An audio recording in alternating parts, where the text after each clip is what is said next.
බූලි වලට කෑන් වලට බැරල් වලට තෙල් පුරව ගන්න එපා කිව්වට ඒක එහෙම වෙනවද? නෑනේ. දැන් අපි මේ බලන විදියට අපිට වෙනවා FB එකේ ඒ වගේම මාධ්‍යවල ගොඩාක් විදියට මේ වගේ තියෙනවා ෆොටෝස් බූලි වලට ඒ වගේම බැරල් වලට මේ විදියට තෙල් පුරවන් යනවා. ඉතින් මේ කාටද මේ බොරුව කරන්නේ? මෙහෙම කරන්න හොඳ නෑ.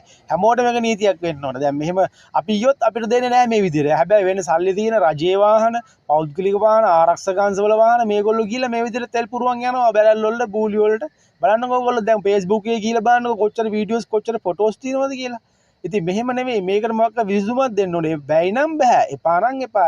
ඔක්කොටම රටේ සියලුම පුරවැසියන්ට මේක දෙන්න හොඳ නැහැ.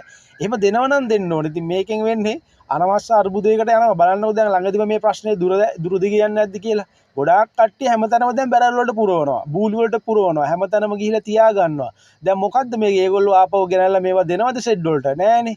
නේද මේ බොරු වැඩක් මේක ඇත්තටම කියනවා නම් කොච්චර කිව්වත් අහන්න දැන් හැමතැනම වීඩියෝ ෂෙයා කරනවා හැමෝම මේක පුළුවන් තරම් නතර කරන්න කියලා. ඉතින් රජයෙන් අපි බලාපොරොත්තු වෙනවා මේවට සහන දීලා මේවට නීතිය ක්‍රියාත්මක කරයි කියලා.